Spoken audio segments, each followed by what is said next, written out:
When traveling, the gear you bring will either make or break your trip, no matter where you're going. For example, the community of Ecuador travelers agree that you should definitely bring sunscreen. Why? One, because holy heck, you can get really burnt over here. My arms, burnt. My Swiss friends, burnt. The cookies I left in the oven? Wait a second, I can bake cookies? Two, you definitely don't want to be messing with skin cancer. That's a big nope. And lastly, because sunscreen is just way too expensive over here.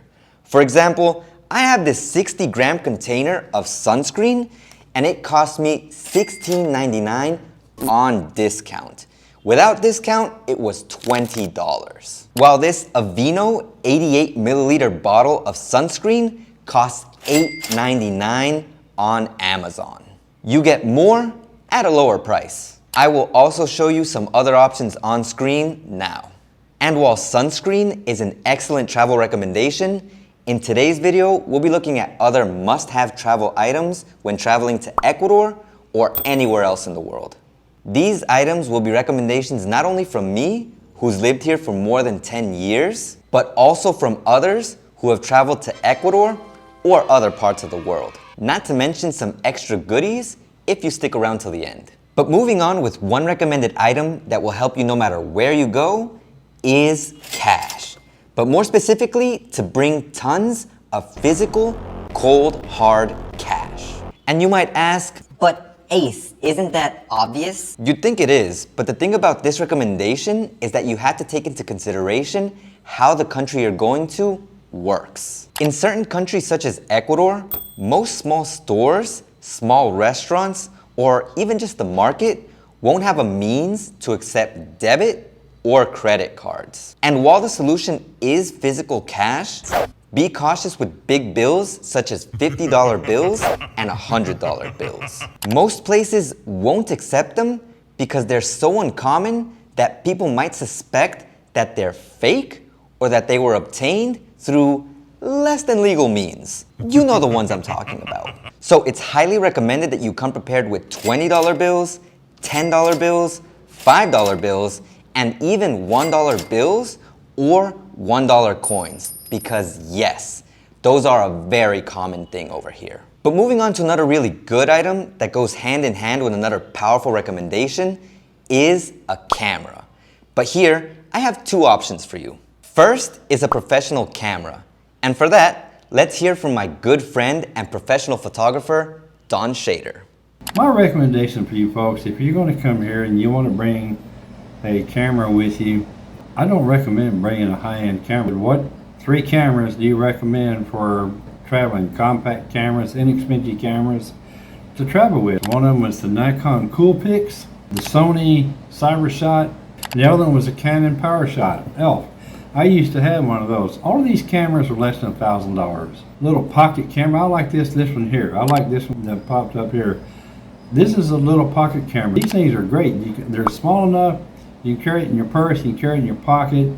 Guys, if you're wearing cargo shorts, you know, you can put it in your shorts pocket. Nobody even know you got it. When you're ready to take a picture, you take it out. And then again, same thing. You can do all this with a cell phone.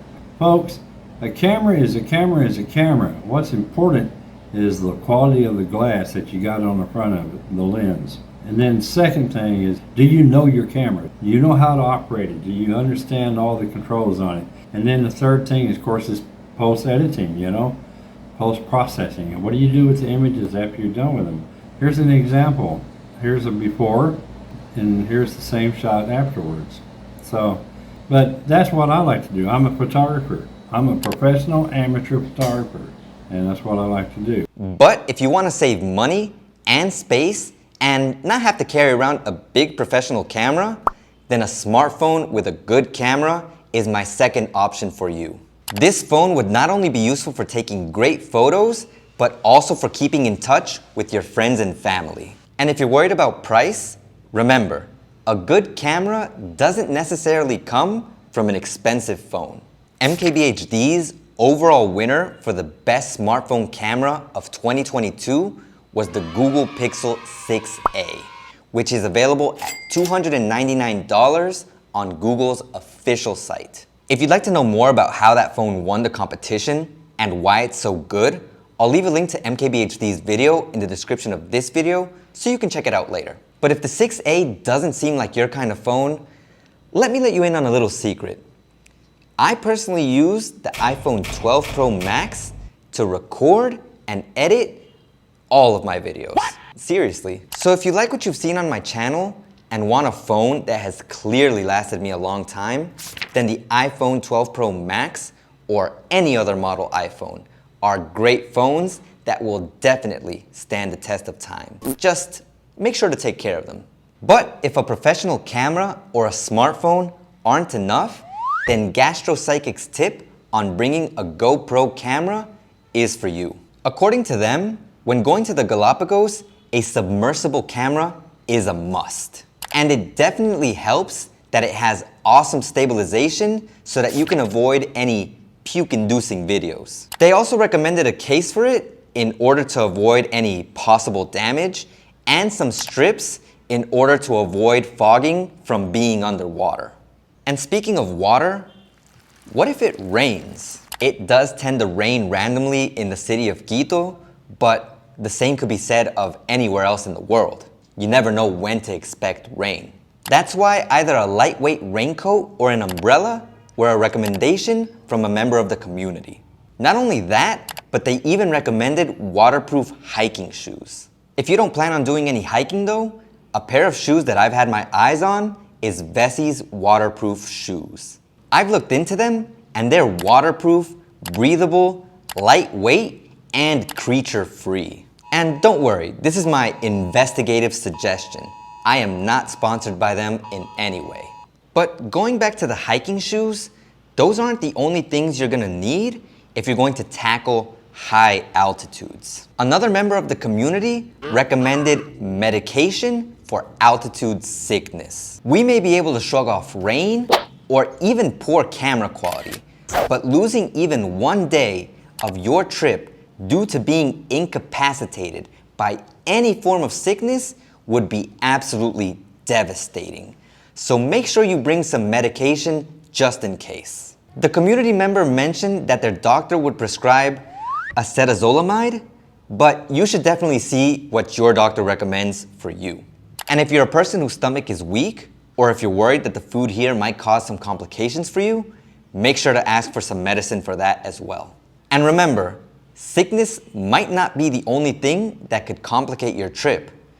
You could also get lost. In order to avoid that, a GPS could be quite useful, but a member of the community did say to not forget to download the maps of South America or any country you're going to before traveling.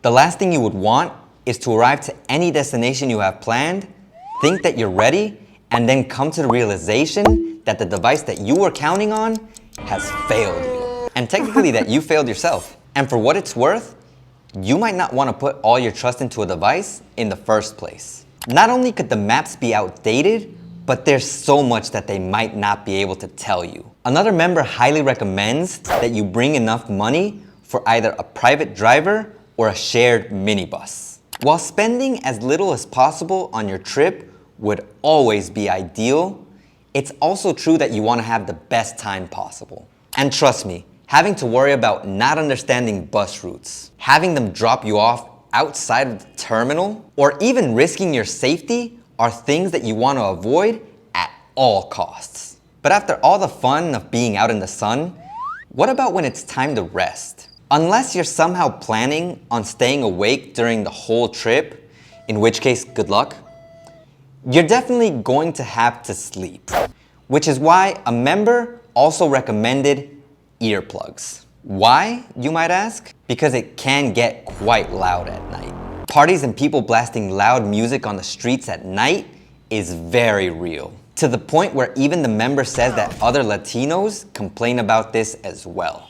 And if I can add my 2 cents to this suggestion, I'd say that if you want something that'll be useful for even outside of this trip, that you buy some noise canceling headphones. You can use them to listen to music, cancel out plane noises, rest at night, and once you're done with your trip, you can use them as your daily headphones. Not bad, right? And as a final nighttime tip, My Swiss friend Joanna recommended Repellent. The reason being that depending on where you are, the mosquitoes will eat you alive. Even worse during the rainy season. And you know, one suggestion really stood out from the rest. Honestly, I think it was the best one because it just makes so much sense. Just think about it. You're actually doing it right now. Basically, research. Research, research, research. In fact, I just did some research for you. In no particular order, I will now show you a few items that after days and hours of comparison and research, I decided would be the items I would buy if I were traveling. Not just to Ecuador, but anywhere in the world. What I love most about the majority of these items is that they would not only be useful for a trip, but they would also serve a purpose for everyday life. And if you know me, I like to keep things for a very long time. We have quite a few things to talk about, so let's run through this quickly and don't forget to take notes. Starting off with the Peak Design Everyday Carry 20-liter version, which is MKBHD's backpack of choice, and it has been for over a year now. If that doesn't seem convincing enough, then Maurice from Maurice Moves uses the Pakt travel backpack as his only backpack during his multi-month trips with zero sacrifices. But in order to get the most out of a backpack or any luggage space, not to mention to keep things neat and tidy, travel cubes are a must. Different cubes have different advantages, but the three that I saw that I liked the most were the following. The Eagle Creek Packet Isolate, which has an angled zipper, which makes packing easier. The Patagonia Black Hole Cubes, which have great organizing options and are made of a more durable material, which you know is a must if you want them to last a long time. The Peak Design cubes have a Hypalon pull tab system, which makes opening the cubes almost instant for much easier access. And all of this is fine and dandy for the trip overall, but what about when you're on the move? Like walking around the cities and such. In that case, you'll want to have one of two things: a travel sling or a multi-pocketed jacket or vest. For a travel sling, the main recommendation I have is the Heimplanet Transit Line Sling Pocket. It has excellent organization and it's comfortable for travel. But if you're more into a purse, then the Travelon Crossbody purse is for you. Jana from Applands in the Alps has been using one for 3 years because it is splash-proof, RFID blocking, and it even has a locking zipper. But if you'd rather be more stealthy, as in carry stuff without looking like you're carrying stuff, then a recommendation that was actually in my 22 tips video was a SCOTTeVEST, which allows you to carry many things in its many pockets. And if you want more functionality, remember when I mentioned raincoats earlier in this video? Well, what if I told you that there's an overshirt that can not only carry and conceal all your things, but also protect you from the rain and make you look like a spy? Well, look no further. The ORBITgear etaPROOF overshirt is for you. It has quite a bit of a hefty price tag, but I can definitely see myself using that shirt more than I probably need to. And now that you have what you need to carry stuff around, well, what exactly are you going to carry around? Well, no matter where you go, a wallet is a must. Some people like something minimalistic, like what Ridge wallets have to offer. But the wallet that really caught my eye is the Bellroy Folio Mini. It's compact, it has a zipper for added security, and it even has a magnetic center compartment for all the change you're going to carry in a place like Ecuador. Speaking of things that are a must, we already talked about a phone, but what about a charger? Well, if Ecuador isn't your only travel destination, you have multiple items that require charging, and if you want something that isn't just for the trip, then you need to get the Zendure Passport III. It's a universal charger and converter that offers up to 65 watts of power. It's 6 chargers built into one. It's compact and you can use it in over 200 countries.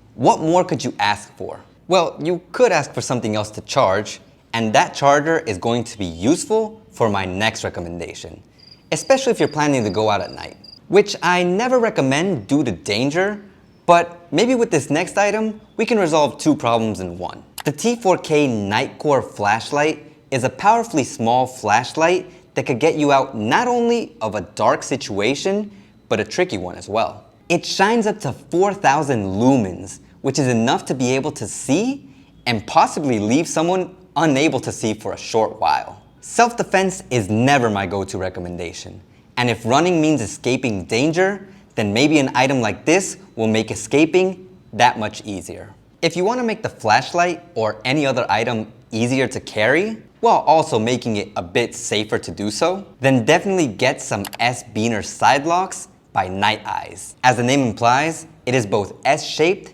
and has a slide lock. This makes it highly unlikely that anything is going to fall off or get ripped off. And now I have some extra special recommendations for being as meticulous, if not more than me. First off, I have a business email. And if you shoot me an email, I offer these 3 services. The first is as a consultant for Ecuador-related services. Basically, a boots-on-the-ground service for anything Ecuador-related that you're looking for. Some of the things I can help you find are a house, maybe an item, or communicating with someone on your behalf for something that you need. The second service is as a translator, since I can speak both fluent English and Spanish. In this case, maybe you'd like someone to accompany you when you're planning to visit or live here in Ecuador to help you get around for the first couple of days. In that case, I am your guy. And the third service is answering Ecuador-related questions. I tend to only answer the questions of YouTube channel members or Buy Me a Coffee members, but if you send me an email in the next 24 hours, I will do my best to answer your questions. For any questions sent to my email after that time frame, I will do my best to answer them in a future video. And as a bonus for you who's still here, first, thank you. And second, there are 2 places you can go where you can ask a large variety of people who have either traveled to, visited, or actually live in Ecuador any or mostly any question related to Ecuador, of course. One place is the Facebook group Ecuador Travel Info. Here you can ask for many suggestions and a ton of people will reply with services as well as recommendations. Another place is to go on the site Reddit and join the subreddit Ecuador.